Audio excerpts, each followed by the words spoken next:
All right, we're continuing in the beautiful Chassidic, I want to call it discourse, by the previous Lubavitcher Rebbe, Rabbi Yosef Yitzchak of blessed memory, in Kuntresim Aleph, which he said in 1929 when he was in Israel. The previous Lubavitcher Rebbe, as you know, fought a single-handed battle against Stalin. Not a political battle, but a existential battle. Is there meaning to life or is there not meaning to life? Stalin said, there is no meaning to life. You just have to make things as easy as possible for people. There shouldn't be any money problems. There shouldn't be any, everybody should work, everybody should receive. What? Right, in order to do that, communism, equality, everyone was going to be equal, and communism worked. Everyone was equally poor. And some people suffered more than others. Some people equaled more than others. Like they say that everyone in Russia, it got to the point that everyone in Russia, there's a saying by the Russians, everyone in Russia is a thief except for Stalin because everything belongs to him. So he can't steal anything because it all belongs to him. And the previous Lubavitcher Rebbe made a war against this meaningless attitude by spreading out the idea that God exists and that, like Abraham, like the first Jew, and teaching Torah, making sure that Jews learn Torah. And for this, he was sentenced to death and miraculously was released from his death sentence, but sent to exile, and miraculously released from exile. And shortly thereafter, he was evicted from Russia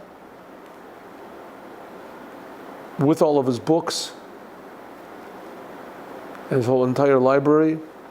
And shortly thereafter, his daughter married the present Lubavitcher Rebbe. And shortly thereafter, he went to Israel to pray at the graves of the tzaddikim in Israel. For 2 weeks he went. He traveled around Israel, going to the different graves of tzaddikim. And he visited a few other towns also, which today, most of those towns are having them big Chabad houses. And then after that, he went to America for almost a year.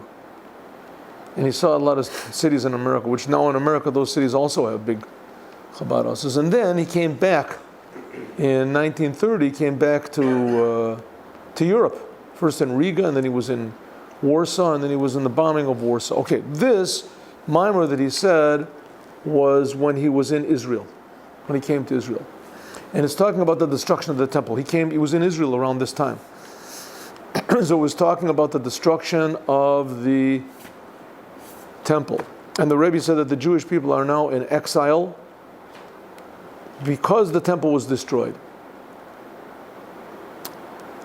And the meaning is that the temple brought godliness into the physical world.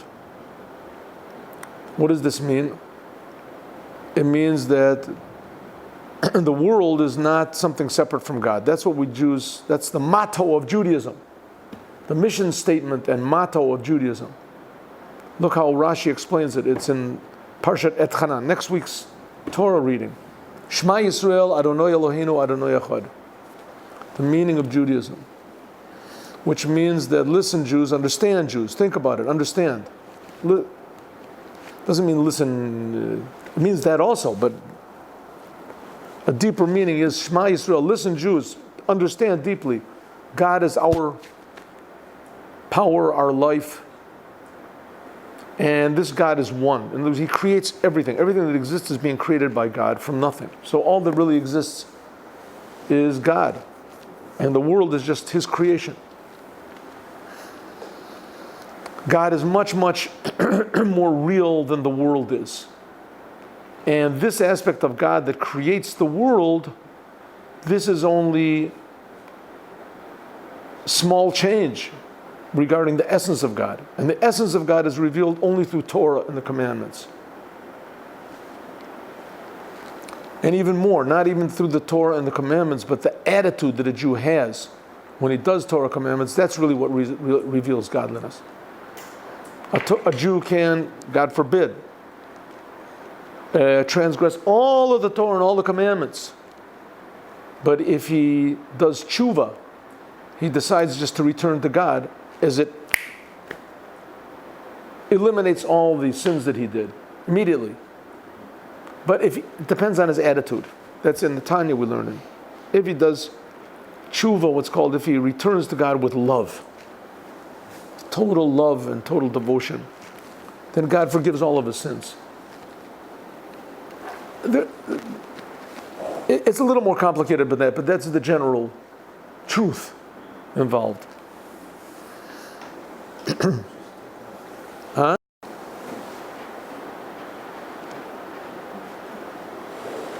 Good? All right. Yeah, so here we are. We're continuing on the Sefer Maimorim Aleph, page 122, and we're discussing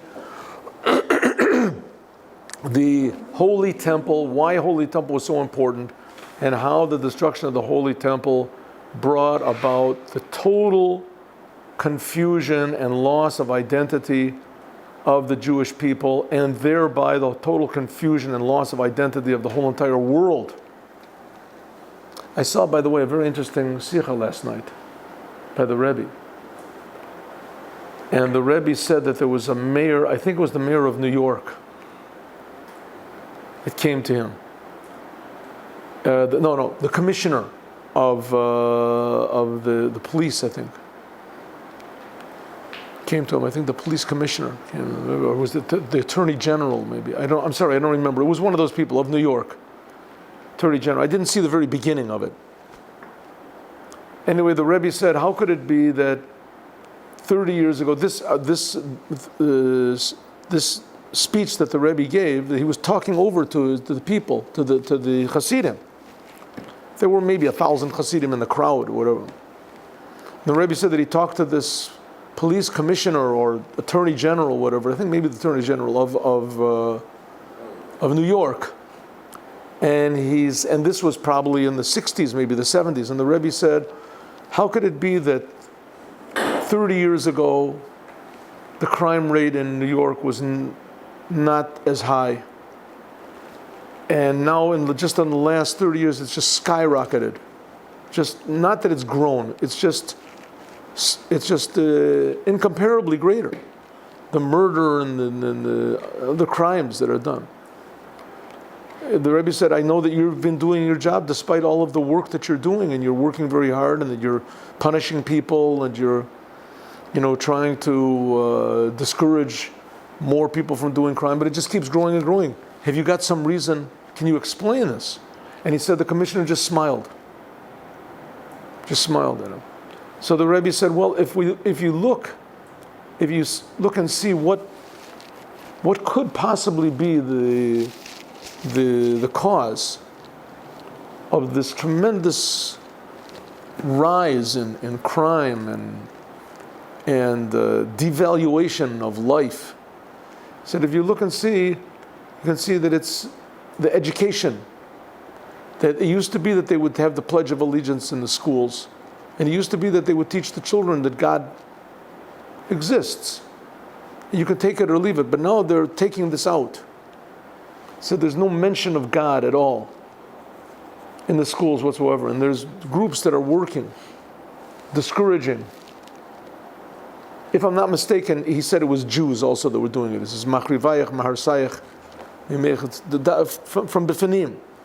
I think it was late at night when I watched this.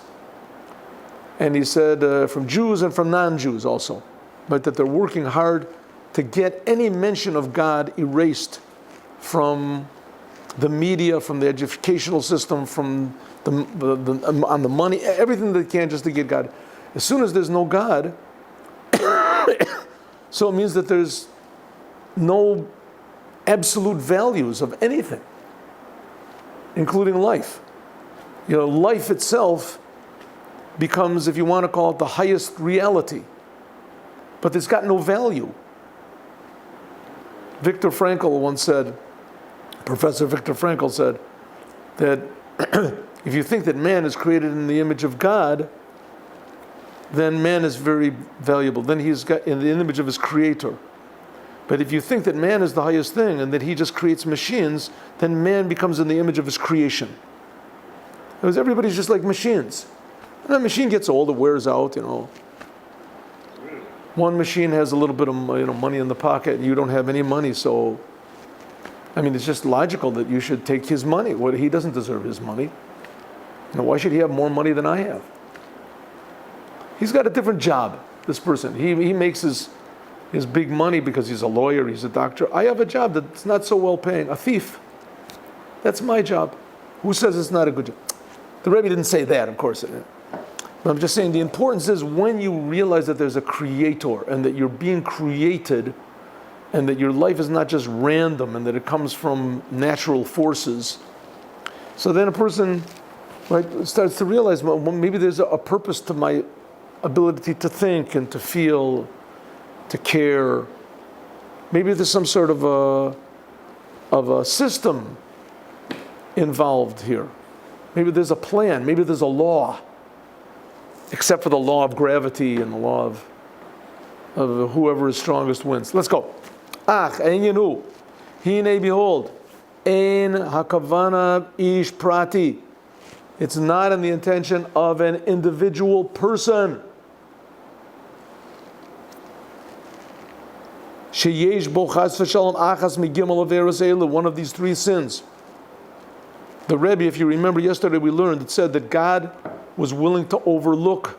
It says from the Gemara, God was willing to overlook the sins of idolatry, of decadence, sexual, what do you call it?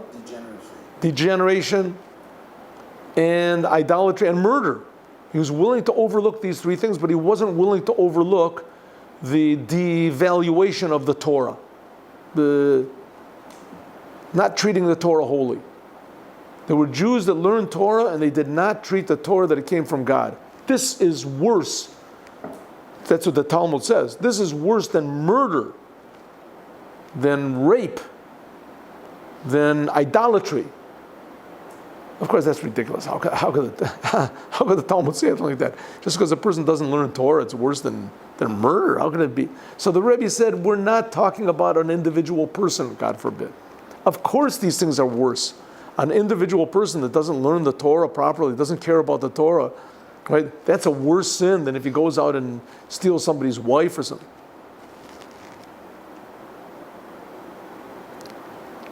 Shehu, a person that does these things, who Rasha Gamor, he's a total sinner.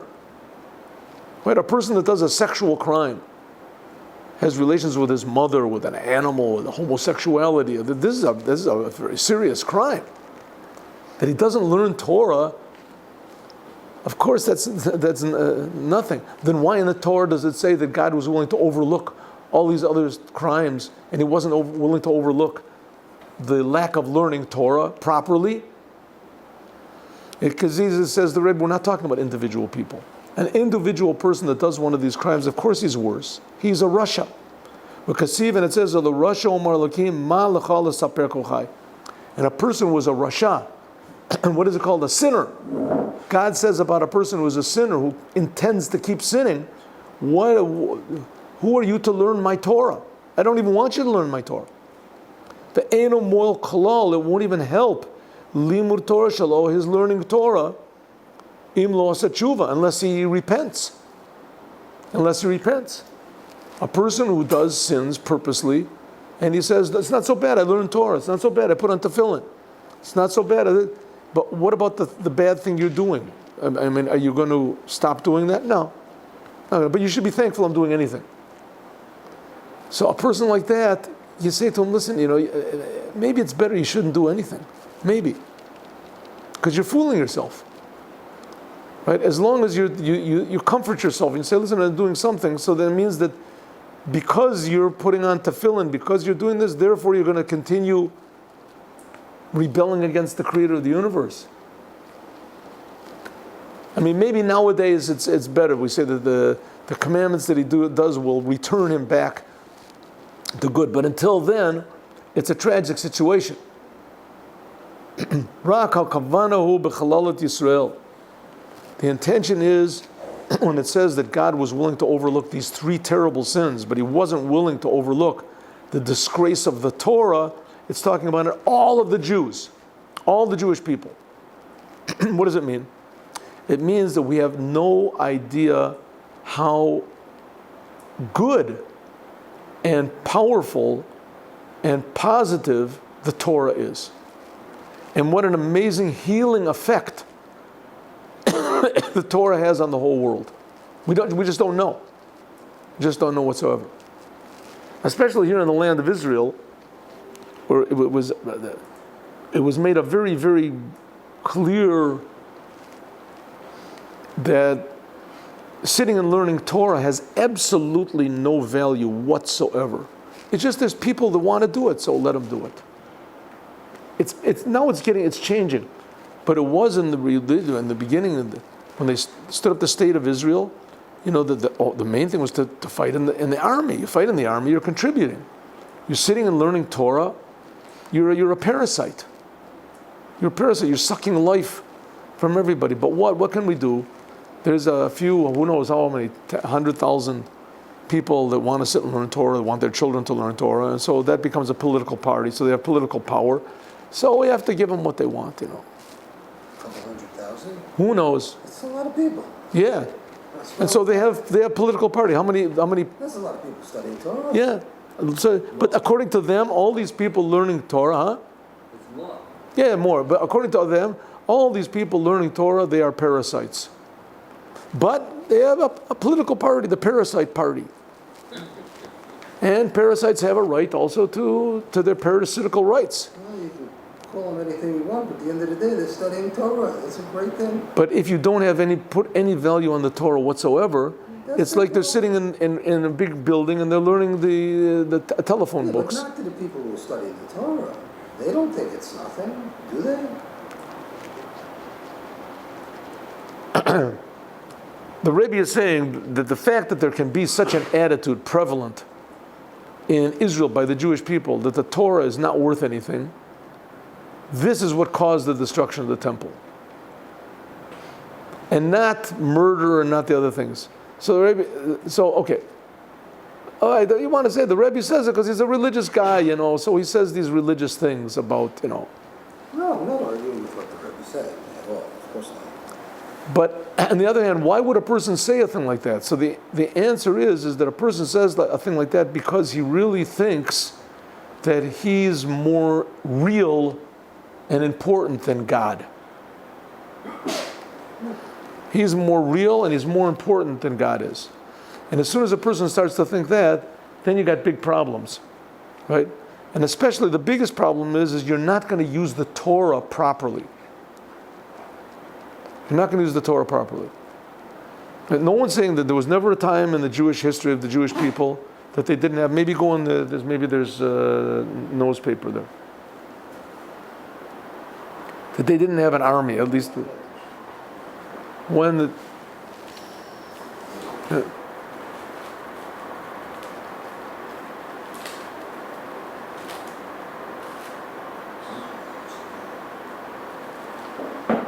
Here, go see. Maybe there's a package of this. You'll have to need more than that. There, yeah.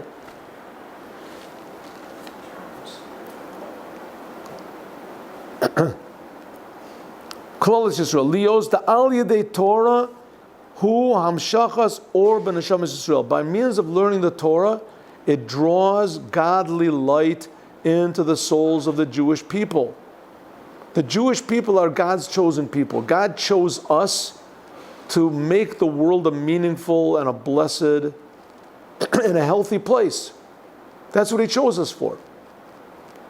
It's wonderful that so many Jews have won the Nobel Prize and won this is very good. And this also helps the world. And is the nature of the Jewish people and the nature of individual Jews that they like to help. There are exceptions to this law, but generally that's what it is. Jews like to help. They feel other people. They like to help other people. They want to help other people. Says the Rebbe, you know why you have this message, this nature? Because you were chosen to help the world by means of Torah. And the other things are wonderful to do, but it should be done in the, in the light of the Torah. You don't know what the Torah is. The Torah is nothing like these other books, like the Quran, the Gospels, and the Havdil. It's a totally different. Even the Jews claim it. No other religion even claims that their book was given directly by God to millions of people after He took them out of Egypt. The story is incredible. Why did God do such a thing like that? Because He wants there to be a world that's perfect, that's above nature. And perfect means that everybody is able to reveal the good hidden inside of themselves. And that can only be done when Jews learn the Torah. The Torah has a magical effect on the world. Im kein bittul Torah. When a person does not learn the Torah properly, nogea b'chalal b'haklal kulo. It affects totally. It's like a person who's totally healthy and he's totally in the best of shape. He's got all the vitamins, he has all the this, etc. But he's suicidal. The person is suicidal. So he can be healthy and he can be intelligent, he can be rich and he can be famous and handsome. All the good qualities a person can have. The hagdul v'hagvura v'tiferes v'netzach v'hod, everything. But the person is suicidal. Doesn't value his own life. He says that's the problem. On the other hand, the person who is unhealthy and he's in concentration camp and who knows, he's on the first, but he values life. There's a value of life. That can turn the whole thing around. And it can inspire others also. That's what the Torah is. The Torah is this magical book that gives people the value of life. The value, there's a creator that creates us and gives us life. Hainu, shechas v'shalom, God forbid, eino nimshach ha'or, if there's not drawn down this light into the Jewish people, ubamela ha'helem v'hester biyoter, so automatically there comes a tremendous concealment and confusion. Tihine ramach pekudim ramach avorim, because it says that the 248 commandments in the Torah are the 248 limbs of God. HaTorah nikra Adam, the Torah is called man. Kamosh katuv zo Torat Adam. Shehu Aleph Dam. Aleph is the oneness of God put into Dam, into the blood of persons, put into. There's two types of sicknesses. One is kilkol evorim. One is if a person's limbs aren't working. There's two ways that a person's limbs aren't working.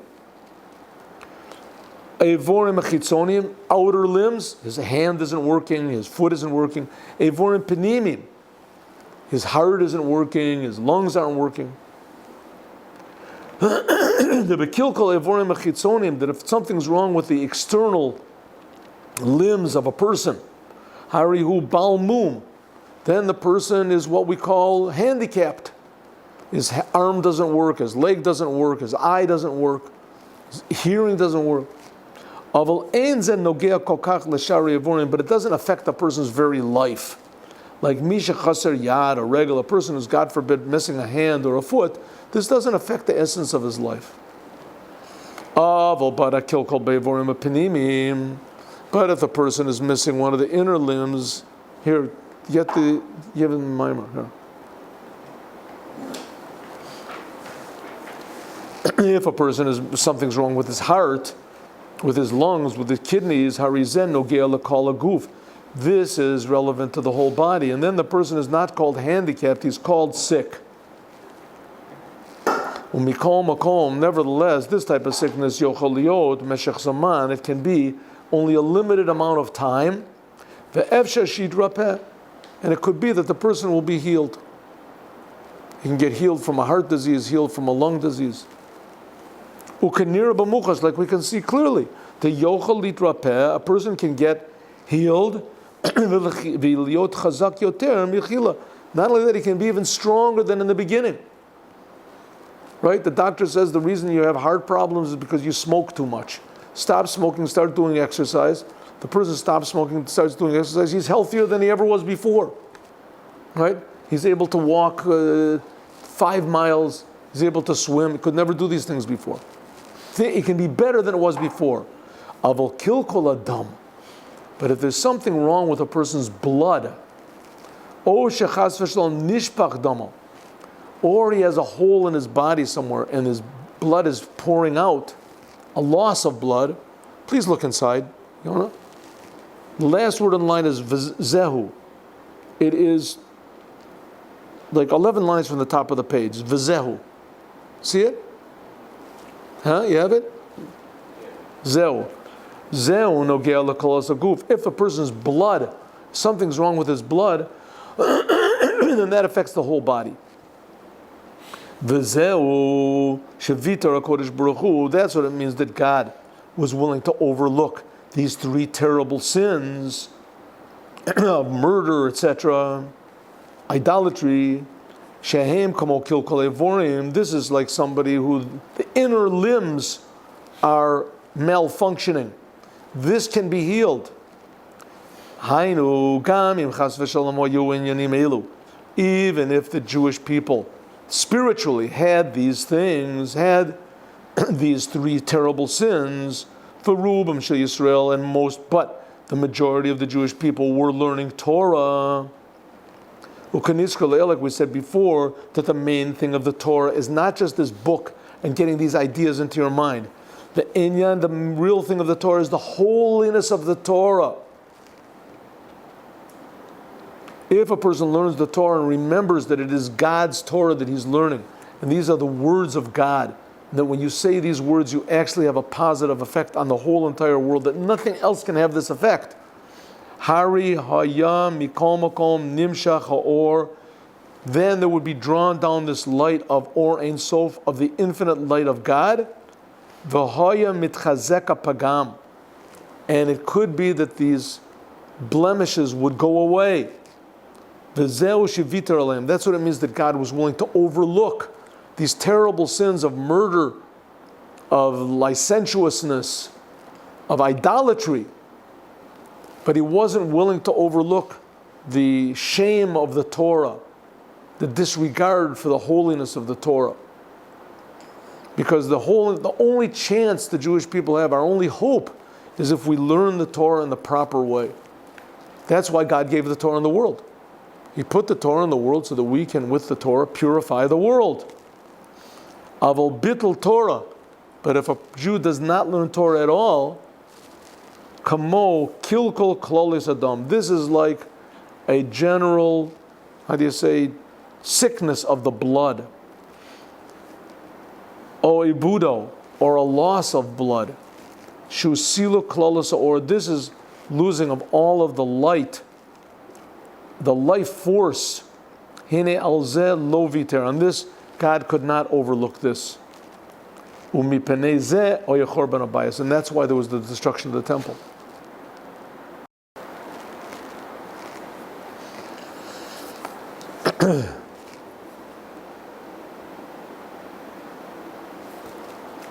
All right, we're continuing now in this page 122 in Kuntresim Aleph. So because the Jews did not learn the Torah, and they did not learn the Torah properly, in other words, learning it with the feeling that this is God's Torah, and it's a commandment, and a connection, and a blessing from God, to be able to bring the holiness and the health and the blessing of God into the world through the words of the Torah. And because the Jews didn't care about this, so God said, listen, no, there's no chance. There's no chance whatsoever. I haven't got any chance, no hope for these people. That's like in court, sometimes they have in court, a person comes in court and he did all these terrible things and he's in court and he's crying and he really feels bad, and the judge is really convinced that this person feels bad. He's really convinced that the person feels bad. And he says, okay, you did some pretty severe things. The person just can't talk, he's just crying so much. He said, I know I've hurt terrible people and I deserve the worst. Your Honor, what can I say, And the defending lawyer, he says, Your Honor, this man was brought up in the worst situation. His father was a murderer, his mother was a this, all of his friends he had to prove to his friends that he had to know other this. He's really very intelligent, and just the time that he's been in prison, he's sent out letters to all of his friends and all of his people telling that it's a terrible mistake and that he deserves the death penalty, and et cetera, et cetera, et cetera. The judge looks and he says, okay, listen, you know what? We'll leave him in prison for another 3-4 years and let's see what he does. He has a life imprisonment, but we'll decide, we'll make the final decision. I don't know if there is such a thing. We'll wait, I'll think about it. Deliberation. I'll deliberate again. Right? On the other hand, if a person comes in to court, and even if he didn't do such a bad thing, he beat up a policeman. Right? Okay, it's nothing like stealing, robbing, and shooting people. It's pretty bad. And the judge sees that this man is laughing in court. He sees that he's laughing. So what are you laughing about? So, policeman. So what's the maximum you can give this man? He says, I know the books, you can't give me nothing. He says, contempt of court, attacking a police officer, 40 years in jail. 40 years in jail. He starts to cry, I'm going to take it to court. What do you mean? The person's attitude is messed up. If his attitude is messed up, then he's got no hope. I think that's a mental problem. He's got, whatever it is, it's an ego problem. Right? You go in court and you swear at the judge. You say something bad to the judge. Ooh, this is not, can't do a thing like that. In other words, you have no respect for law and order. You have a person that has no respect for law and order. What does it mean? There's no hope for a person like this. He's not going to get any better. He's just going to try to be more clever and not get caught the next time. If someone's in court and their sentence is their crime is being told them, and this has happened to them. And this has actually happened. People sit there and they have this grin on their face, and they're smiling and they're falling asleep in the middle of the court. That's what I'm saying. No, it's not. It's just pure egotism. No one's going to tell me what to do, huh? You're describing like a lack of respect for authority. Lack of respect for law and order in general. In other words, I'm the boss here. No one's going to tell me what to do. I think about it with my wife as a teacher and the kids today and their parents. No respect for authority at all. Right. I mean, this is a watered down version of what you're talking about. Right. But, and this basically, listen, this is what the Rebbe is saying. Yeah. If you don't teach the children, or at least encourage the children in schools that there's God, there's a supreme being, so then there's no authority. Yeah, the highest authority is me, and the highest value is me. And that's what the Rebbe is saying. A person that learns the Torah, he learns the Torah, and he's a genius in the Torah. But inside, and he talks about God, and he does the commandments and everything, but deep inside he really feels, I'm the boss, I'm the greatest. And I conquered the Torah. Now God has to have a little bit of respect for me. I'm a bit of a special person. When I come in the room, you got to stand up. In other words, learning about God is not foolproof, but at least it's giving a chance. Says the Rebbe, that's what it was in the first and the second temple. What was in the first and the second temple? That people were laughing in court. Right? People were laughing in court. God is the great judge. He wants only for our benefit. And people, they could care less.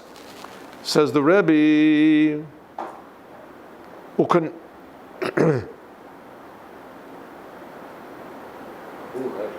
Huh? V'zehu. First word in line is zeh. See where it is? Yonah, you have it. Zeh. V'zehu hishlich mishamayim eretz. That's what it means that God threw down from the heavens to the earth. Tiferes Israel. The glory, the beauty of the Jews. V'lo zachar hadom raglav. And God did not remember his footstool. What's a footstool? You know, a king has this footstool that he puts his feet on. Daha Bahatalia. That one depends on the other. The Jews, the temple was destroyed because the Jews didn't learn the Torah. The Jews lost their identity of being God's people. They didn't learn the Torah properly, so the temple was destroyed. Now the temple is destroyed. The Jewish people lost their identity. Because the whole intention in the creation of the world. Why did God create this whole beautiful, amazing world? So many countries, millions of billions of people. There's like how many? 8 billion people in the world now. All these people, all these babies, all these animals. Why did he create the whole business? Lihishihit borer vihitaleh, so that it should become refined and elevated by means of Torah and the commandments. That people should look at everything in the world. It says in the future that lions will not kill anymore. Lions will eat straw. There won't be any more killing, even natural killing. Even animals that naturally kill, they won't kill anymore. Huh? It says that they'll eat, what does it say? That they'll be vegetarian. They'll eat straw, they'll eat plants. The entire world will become vegetarian. Huh? The entire world will become vegetarian. Yeah. That's like my worst nightmare. I don't know. I mean, I don't know if human beings will. See what they can do with soy. I don't know if human beings will be vegetarian. I don't know if they will be. I'm not sure, because by eating, if a person eats meat properly, everything you use in the world you use properly, I mean, then that elevates the thing. An animal is just an animal, eating grass or whatever it eats. And when a human being eats an animal in the proper way and uses that energy, so it elevates the whole energy and mass and etc. of the animal to a higher level. Listen, we're all praying that there should be a third temple, and the third temple is going to be sacrifices. Going to sacrifice animal.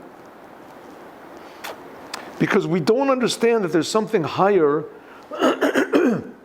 than the creation. Namely, there's a creator. And that's the Torah and commandments are the will and the wisdom of the creator. Wisdom and the will. Davka, Shah Torah nitna li Yisrael. The Torah was given to the Jewish people.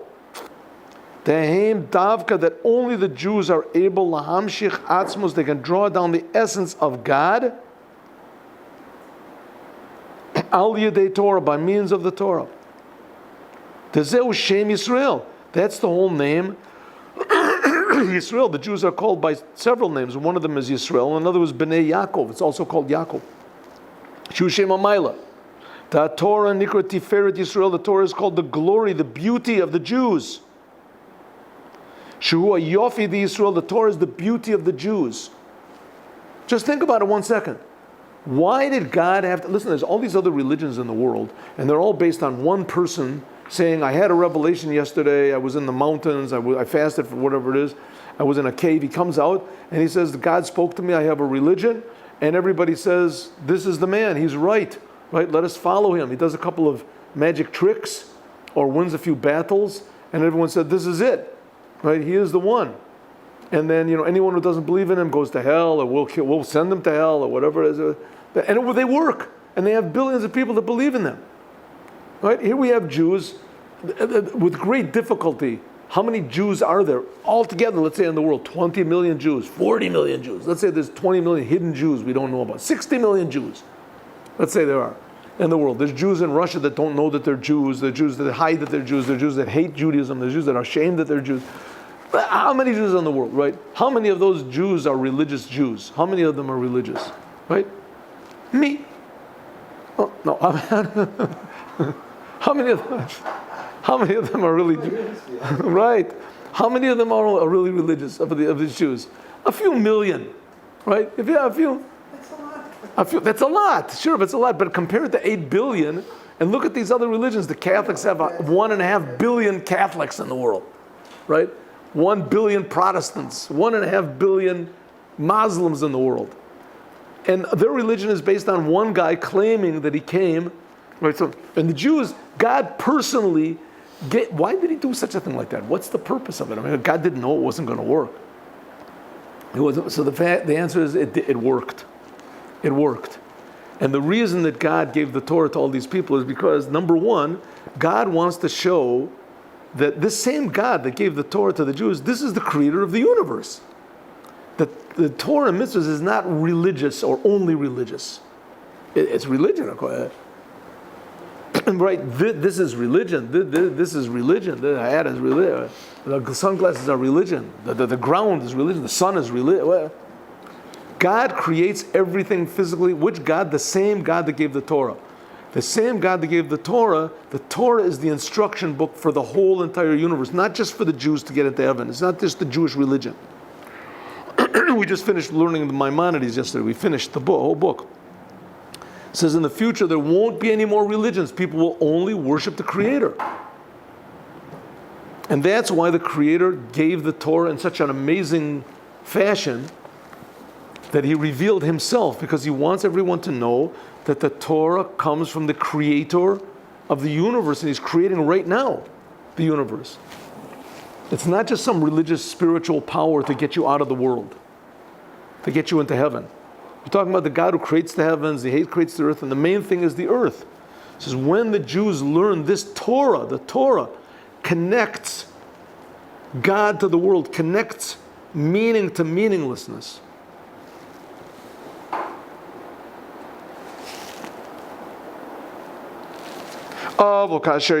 Torah, please look inside. The first word in line is Hayofi. The Torah is the beauty of the Jewish people. It's supposed to be. The Torah is the beauty of the Jewish people. If you see someone learning the Torah and it brings about hatred, or it brings about division, then you see that there's something wrong with the way that he learns the Torah. Something wrong. On the other hand, the purpose of the Torah is specifically to bring about division, to tell what is good, to tell what is bad, to tell what is right, to tell what is wrong, to tell what is truth, to tell what is lies. Torah, when there is the absence of Torah, people don't learn the Torah, that they don't learn the Torah at all.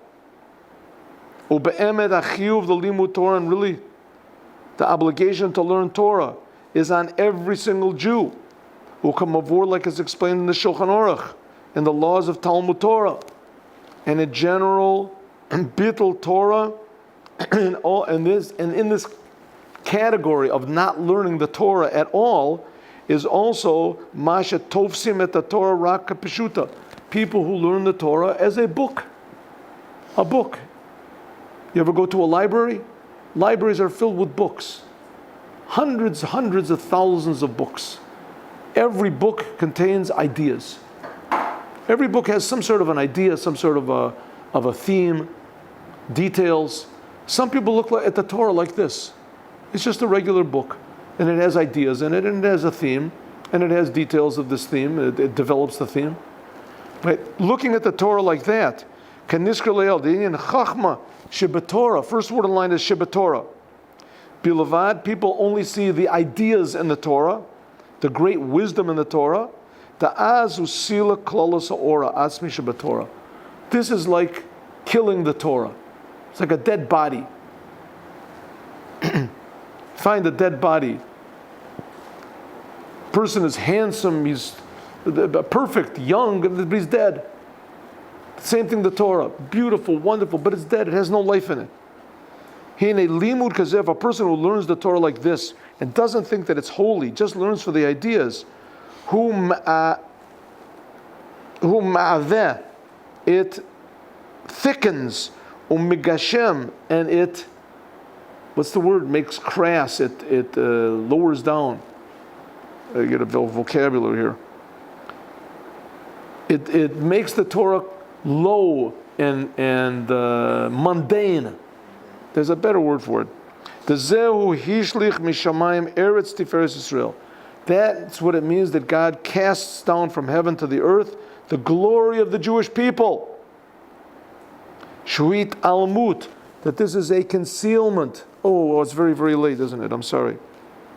Huit Almut B'Torah, this is the concealing of the Torah. Can we just finish to the end of the paragraph? Can we? Huh? Too late? No, let's go. Let's go.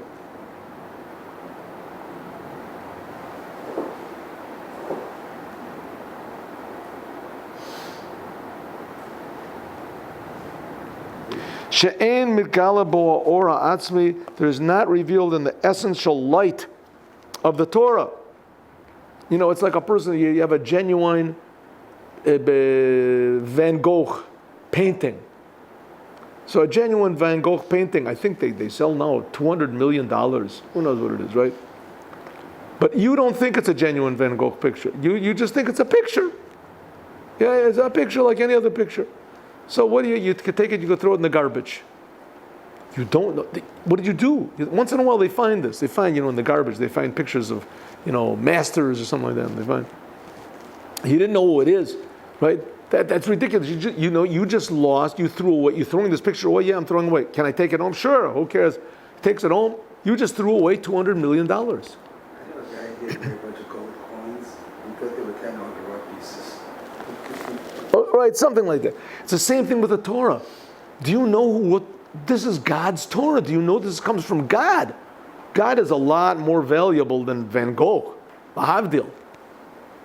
But when a person learns the Torah, like it's just a wisdom book, so this is what's called concealing the light and the value and the beauty of the Torah. And that's what it means that God does not remember his footstool. What is the footstool? The footstool is the foundation and the status of the Jewish people in the world. The ha-b'ha-talya, because one depends on the other. Like it says, a person who learns the Torah, then he becomes more successful physically.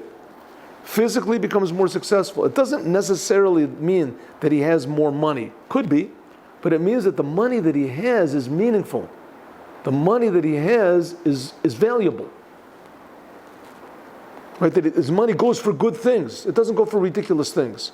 A person that does not learn the Torah properly, if you walk in my statutes, then I will give your physicality. In other words, don't worry about business. In America, the Rebbe was on his way to America. And this is a big plague that spread across the whole world, coming from America. Money, success, money. Gosh, bracha v'hatzlacha, says the Rebbe, learn the Torah. God is the source of all money. He'll take care of you. Don't worry. You have to work, but God will have a blessing in your work. But kol talui, all good depends on the Torah. And the main thing is itaskut b'Torah, working in the Torah. The kol omer ein li elo Torah, anyone who says I have no Torah, that even Torah he hasn't got. What does it mean? The ein zet Torah, it's not really Torah. If a person just learns the Torah and doesn't think about God at all, and the godliness of the Torah and the amazing miracle of what the Torah is, bichdesha Torah tiyeh Torah, in order that the Torah should be really valuable and beautiful and precious, you have to have prayer. First of all, there has to be first prayer. She'uyin dveikut nafsho benotein Torah. This means clinging your soul to the one who gave the Torah. Yitbarech, blessed be He. Then, if you're thinking about the one who gave the Torah and you start to really feel love of God, what do we say in Shema Yisrael? That you have to love God. If you have this love and value for God, then you'll have more love and value for everything in the world. Life itself will be more valuable. And especially the Torah will be valuable. The Torah is the essence of God's wisdom and will. That after you think about loving God and you feel love for God, then not only that, shemeir lo ha'emet, that there shines the truth, that the Torah really comes from the essence of Or Ein Sof, of the infinite light of God, which is in the Torah. But even more, the Torah is light, and it lights up not only itself and not only you, but it lights up the way you do the commandments, and it's with a happiness. And you have happiness in everything you do the whole rest of the day. Gam b'midas b'nei adam, even people that you meet, even the normal things you do, that your heart and your brain become clear, ubehirim, and transparent. You don't put your ego into everything. You don't put your worries and your project your anxieties into everything in the world. Lakir at the emet, you see the truth. Shehu levadaihu, that all there is really God. The ein zulato, and there's nothing except for God. that this is the true unity of the creator of the universe. You feel goodness and meaning and blessing in everything that there is in the world. The world becomes this beautiful surprise, beautiful Tiferet Yisrael.